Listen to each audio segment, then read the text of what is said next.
Good job, bud.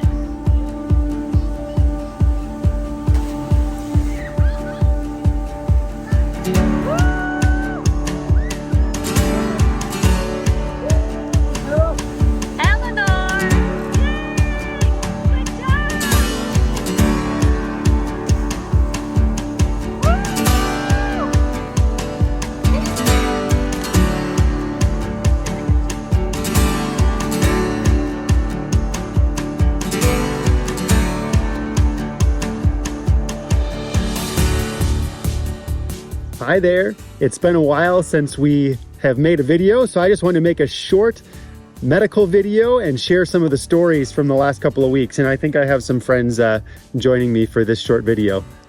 Last Sunday, I was on call. I started rounding in our antenatal area, caring for some pregnant moms.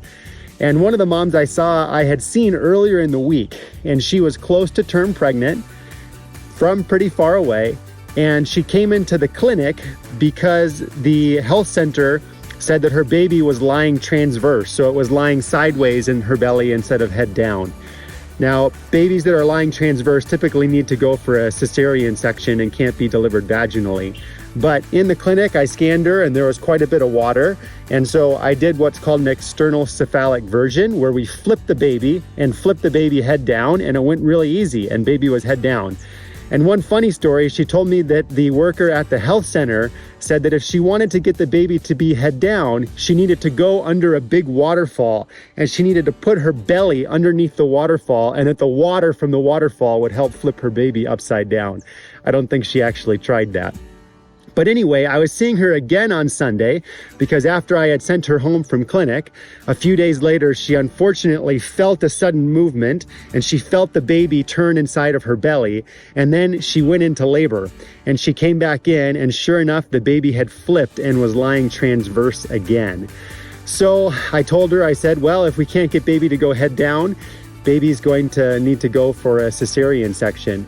But in between contractions, I was able to flip the baby again, and then we ruptured her water and helped the baby's head went down, and then we ruptured the water, and so there wasn't any water for the baby to be able to flip back transverse again. And I was really hoping that she'd be able to deliver normally. After that, the next mom I saw was a mom that was referred in for breech twins. So she had twins, but both of them were head up. And she was another one that would need a C-section. I was hoping she wasn't in labor. She was having some contraction pains, but her babies were only 32 to 33 weeks. And so we gave her some medicine to try to slow her labor down. After seeing her, I ran over to the emergency department, cared for a man who had been hit in the belly with a stick in an assault, and he had a belly full of blood, cared for some dehydrated babies and people with infections, and kind of all of our typical emergency room stuff for several hours. After that, I went back to our antenatal area and checked on the moms from the morning. Unfortunately, the mom with breech twins was in labor. She kept on having contractions and she needed to go for a C-section. Just heading in to do a C-section for breech twins with the mom in labor. Hopefully that will go well.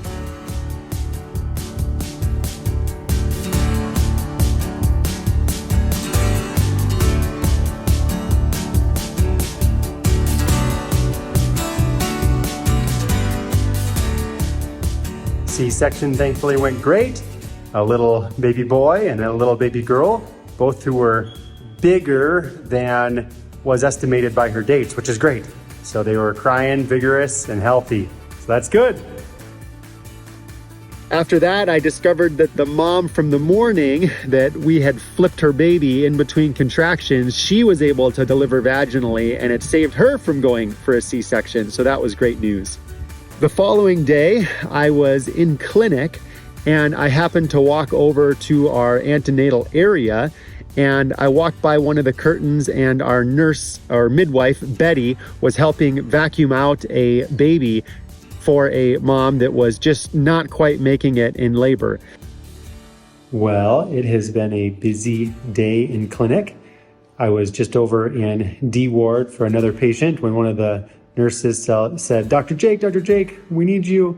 and I walked into one of the delivery rooms, and our midwife had just finished doing a vacuum delivery on a baby, but the baby unfortunately was not breathing very well and not responding. And so we resuscitated them, suctioned them, bag valve mask. I was getting ready to intubate them when I could just remove a bunch of kind of thick meconium from the back of the throat. And then they started to breathe better and their heart rate picked up, and they went over to the nursery and did well.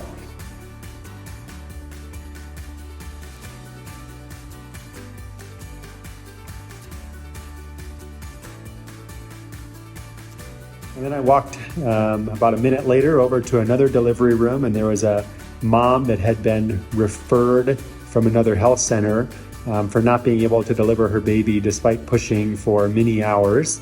And I checked her, and the baby's head was right there. So put a vacuum on and did a vacuum extraction of the baby. But then the baby had a lot of meconium too, and they were struggling to breathe when they came out. And so suctioned them, bagged them. They did fine, and now both babies are over in the nursery, breathing well, doing fine.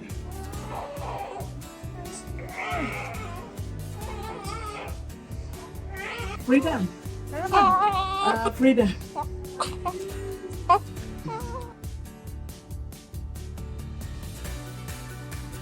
Right after that, had a mom with a retained placenta, and then had a mom who has twins. The first one is head down, the second one is breech. So we're in the process of trying to get her delivered. All of this while running back and forth to the ER, where we have kids with typhoid and people with tuberculosis and HIV, and getting admitted to the hospital for all of that. Oh, and someone who had their arm mostly chopped off at the elbow. So it's been a busy clinic day.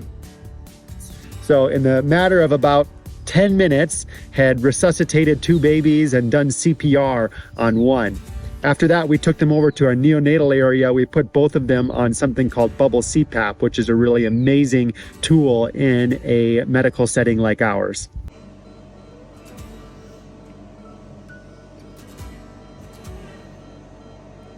The next day, it was my joy to see that both of the babies were doing well, and even the one that got CPR was doing great, breastfeeding, and I think both babies will be perfectly fine. I sure have learned a lot about obstetric and neonatal care since coming here to Papua New Guinea. It can be frightening and crushing or discouraging if it doesn't go well, but it can be a really rewarding field when it does go well. Thank you so much for your prayers and support. You should expect a couple more short videos soon. We're gonna put a fun video together about all of the pets and critters here in Papua New Guinea, and Janae's gonna make one about shopping and what that experience is like here in PNG. Love and miss you all. God bless. Can you guys say bye? Bye. Bye. Bye.